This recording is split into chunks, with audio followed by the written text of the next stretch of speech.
पिलामाने एटा एई प्रश्नपत्र तुम देख ये तुमको देखा पूरा रियल प्रश्नपत्र देखिपे तुमने ये तुमको मुझे नहीं आसी पूरा रियल प्रश्नपत्र। तो भिडियो को पिलामाने शेष पर्यंत देख चैनल को जो मैंने प्रथम थर आस चैनल को सब्सक्राइब कर दियो सब्सक्राइब कर दियो पिलामाने तुमको रिक्वेस्ट करी कहूँ आम चैनल गोटे गोटे सब्सक्राइब कर दियो वीडियो को गोटे गोटे लाइक कर दियो। तेज चलतु आम डेरी न करी वीडियो को स्टार्ट करदे।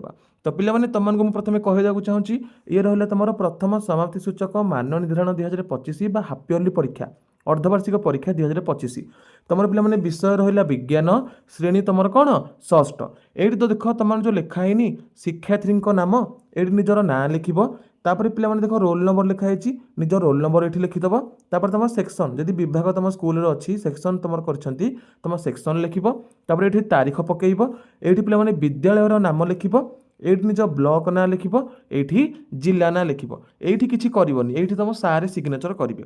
एतिक कर सारापर तुम देख प्रथम प्रश्न पे एक मार्किया पड़ी केतुटा 10टा एक मार्किया 10टा पचारि प्रथम पचारा कौन ना जो जीव मैंने कबक उद्भिद बा उद्भिदजात पदार्थ खाती से कौन कहती से आम शाकाहारी बोलिकी कहू जी घास पतर खाऊँ ताकू आम शाकाहारी बोलिका कहू।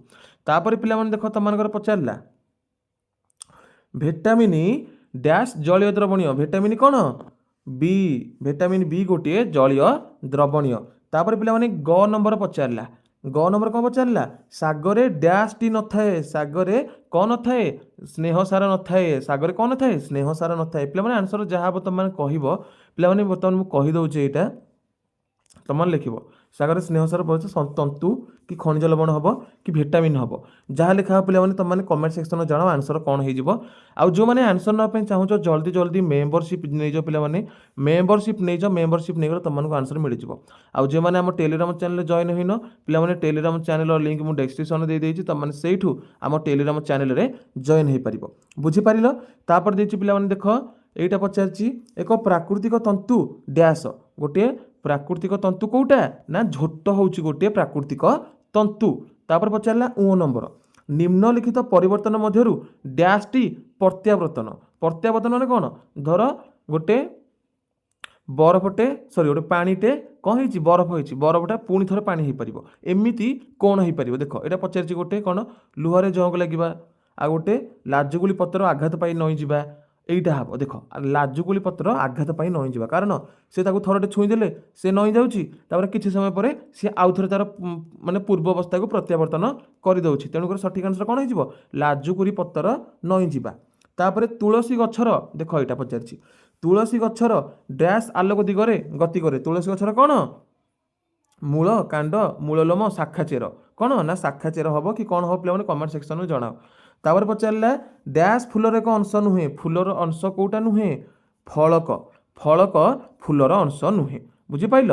तार पचार ओटर डैश रे खाद्य और जल संचित होता है ओटर कौथे ओटर कौन कुजरे खाद्य जल संचित होता है। तापर देख पे आसले हारे सेकेंड पेज पचारा विटामिन सी अभाव डैश रोग हुए विटामिन सी अभाव कौन हो जाए ना रेक्टस रोग होता है आमको। तापर निय नंबर निय पचार पे डैश एक अस्वच्छ वस्तु अटे कौटा सफा वस्तु नुह चषमा काच गोटे सफा वस्तु काच गिलास गोटे सफा कार्डबोर्ड तेल लगा खसा कागज कौटा कार्डबोर्ड तेल खसा लगा कागज कौटा हो कार्डबोर्ड हो सठिक आंसर। तापर देख पे पचारा 2 नंबर पे 5टा क्वेश्चन पचारि 1 मार्क लाखे 5टा क्वेश्चन देखिपे लिखाई 1 मार्क लाखे 5टा क्वेश्चन ये देखी दियो 1 मार्क लाखे 5टा क्वेश्चन। प्रथम क्वेश्चन पे तुम पचारा 2 नंबर रे लुहा धातु अंगार कौन हो अंगार हो अधातु लिखिदेव ये। तापर निश्वास वायु अंगारकाम्ल प्रश्वास वायु कौन अम्लजान लिखिदेव बुझीपाल। तापर पचार पद्म जलज उद्भिद आंब कौन हो स्थलज उद्भिद लिखिदेव एमती पे बुझीपाल। तापर पचार ओलुओ रूपांतरित कांड मूल अरूपांतरित कांड हो ठीक अच्छे। तापर देख डाली पुष्टिसार घी आमको कौन दूची घी हो स्नेह सार कौन स्नेह सार बुझल पे देखा परवर्ती प्रश्न परवर्ती पे 3 नंबर से सेम पचार 1 मार्क लाखे 5टा 3 नंबर पचारा रोसई रे व्यवहृत लुणर रासायनिक नाम कौन ଲୁଣର ରାସାୟନିକ ନାମ କ'ଣ ହେବ ପଚାରିଛି। ତାପରେ ଚାଉଳରୁ ଗୋଡ଼ିକୁ ଡ୍ୟାସ୍ ପ୍ରଣାଳୀରେ ପୃଥକ କରାଯାଏ। କେଉଁ ପ୍ରଣାଳୀ ପିଲାମାନେ ଜଲ୍ଦି ଜଲ୍ଦି କମେଣ୍ଟରେ କୁହ, ନହେଲେ ମେମ୍ବରସିପ୍ ନିଅ ଆନ୍ସର ପାଇବା ପାଇଁ। ତାପରେ ଦେଖ ଗ ନମ୍ବର ପଚାରିଲା ଝୋଟ ଡ୍ୟାସ୍ ଗଛରୁ ପ୍ରସ୍ତୁତ କରାଯାଏ। ଝୋଟ ତନ୍ତୁ ଜାତୀୟ ଗଛରୁ କ'ଣ କ'ଣ କରାଯାଏ? ପ୍ରସ୍ତୁତ କରାଯାଏ। ତାପରେ ଜଳ ବରଫର ଡ୍ୟାସ୍ ଅବସ୍ଥା, ଜଳ ବରଫର କ'ଣ କଠିନ ଅବସ୍ଥା, ସରି ପିଲାମାନେ ତରଳ ଅବସ୍ଥା ହେଇଯିବ, ଏଇଟା ତରଳ ଲେଖିଦେବ, ତରଳ ଅବସ୍ଥା ହେଇଯିବ ସଠିକ୍ ଆନ୍ସର।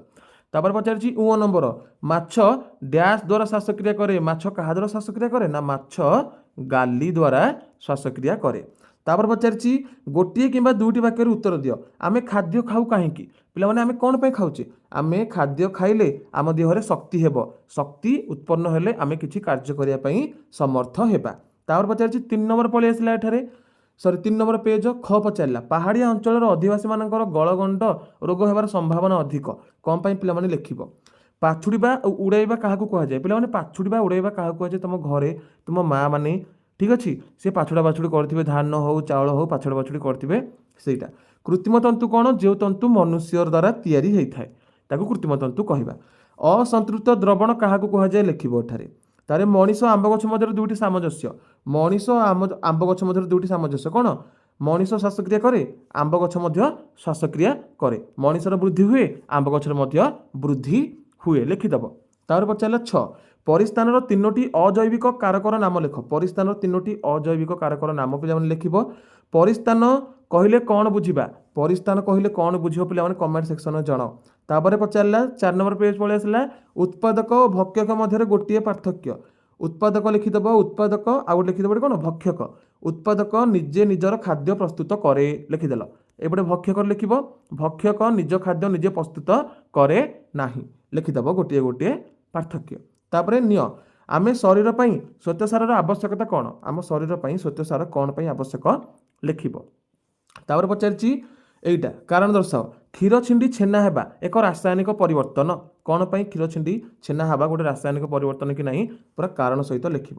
ତାପରେ 6 ନମ୍ବର ପଚାରିଲା ଗୋଟିଏ ପତ୍ରର ନାମାଙ୍କନ ଚିତ୍ର ଅଙ୍କନ କର। ଗୋଟେ ପତ୍ର ଚିତ୍ର କରିବ, ଠିକ୍ ଅଛି, ପତ୍ର ଚିତ୍ରଟେ କରିବ, ପତ୍ରଟେ, ତାପରେ ତାର ନାମ ଦେବ କେଉଁଟା ତାର କ'ଣ, ଠିକ୍ ଅଛି, ଏମିତି ଲେଖିଦେବ। ତାପରେ ପଚାରିଛି ଅବକ୍ଷେପଣ କ'ଣ? ଏକ ସରଳ ଉଦାହରଣ ସ୍ୱରୂପ ପରୀକ୍ଷା ଦ୍ୱାରା ବୁଝାଅ। ଅବକ୍ଷେପଣ କ'ଣ ପଚାରିଛି ପିଲାମାନେ, ଠିକ୍ ଅଛି, ଏତିକି ଜାଣିଲ।